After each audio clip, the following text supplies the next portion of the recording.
Hey guys, welcome back. I had a chat with one of my followers in Twitter. Here is what he wrote to me after the chat. Let's listen. RedPill Stories. Here is my story. In high school I was fortunate. I was not an alpha male, but I was athletic.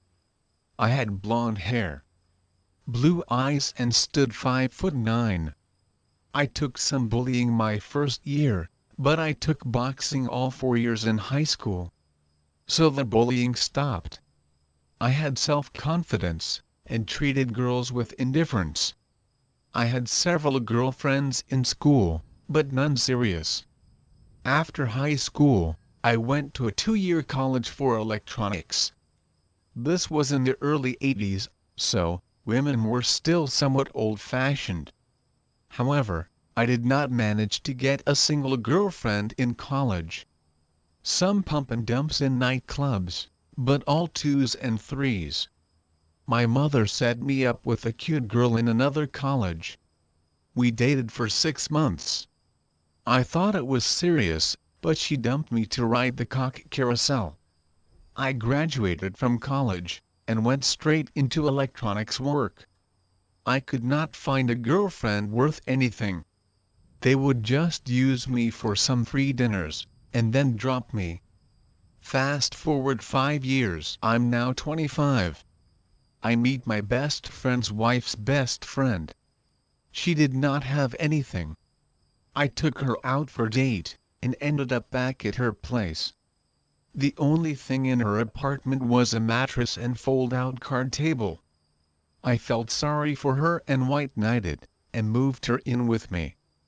I furnished the entire apartment. At first, she did not want marriage, which was fine with me. After living together for 2 years she asks, where our relationship is going.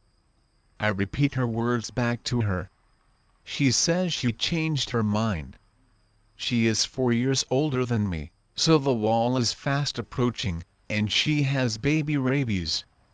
Before we get married she says, she needs some time apart. I immediately go out and get a new girlfriend. My old girlfriend, ex-fiancé, finds out and wants to get back together. I passed her shit test. We marry in a small service, and right away have 2 girls back to back. She quits her job, and becomes a stay-at-home mom. She shit tests me constantly, but I am self-confident because I still work out and keep myself in shape. Her, not so much. Fast forward 18 years. Both daughters meet alpha bad boy men and marry, and have babies, and then drop their husbands and move back home. My wife and I are old-fashioned. We make them get jobs and move out. Then my wife gets cancer. The doctors remove her left breast, and she loses her hair due to chemo. We think we have it beat, but 2 years later the cancer comes back. My wife dies 1 year later. I am very depressed. I drink a lot, but my father was alcoholic, so I stopped drinking.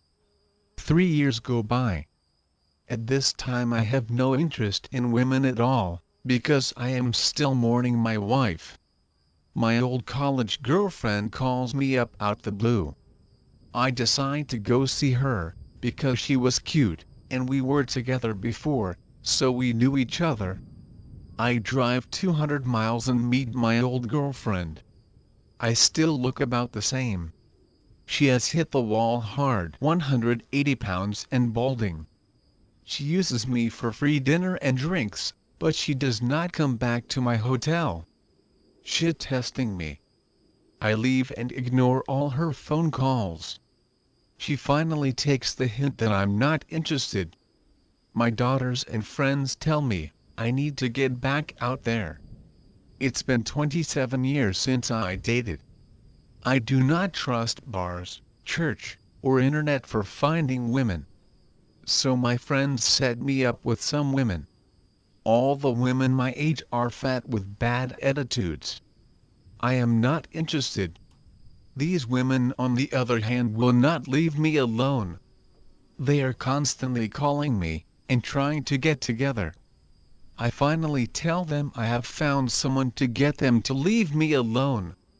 I notice some of my daughter's friends are interested in me. However, my daughters will not set me up with them. I'm not sure what is going on.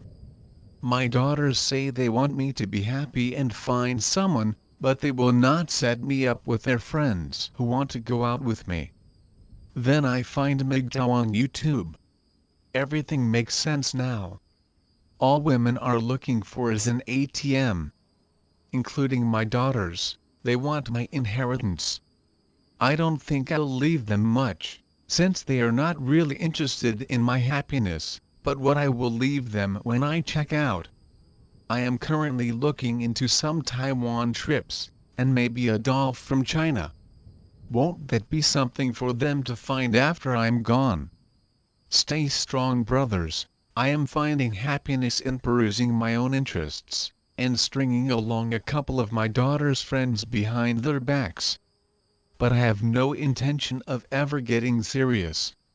I am just using them the way women have used me all my life.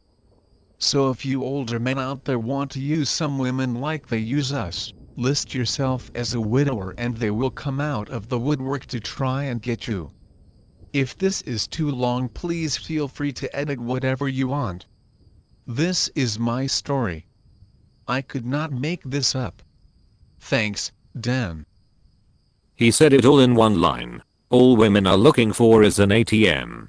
He also told me that, after listing himself as a widower in Twitter, he got hits from women everywhere. This is because a widower is single, for none of his faults, nor his wife's. Neither did he go through a horrible divorce. Women see this as a potential mate, who doesn't know their real nature, and will provide for them. I think this is also the reason why women try to use him for free dinners without giving him sex. If he had listed himself as a divorcee, then women would know that he knows their real nature, and they will try to up their game by providing sex on the first date. After all, dinners are expensive. As the daddy, Tom Leakis says, take women out for drinks, not dinners. Never spend more than $40 on a woman. After all, if a sex doll or a prostitute can guarantee you sex in return for money, why even think about dating? Be careful, be safe out there. What better way to save a brother than sharing your story? Send your stories to redpill.story@gmail.com. Contribute at patreon.com/redpillstory. Contribute directly through PayPal at redpill.story@gmail.com. If you like to hear more of these experiences, comment, rate and subscribe. Don't forget to bang the bell. You can follow me on Twitter at twitter.com/storyredpill. Find me on Facebook at facebook.com/storyredpill. To avoid attacks from social justice warriors, follow me on gab.ai at gab.ai/storyredpill. Cheers. See you tomorrow.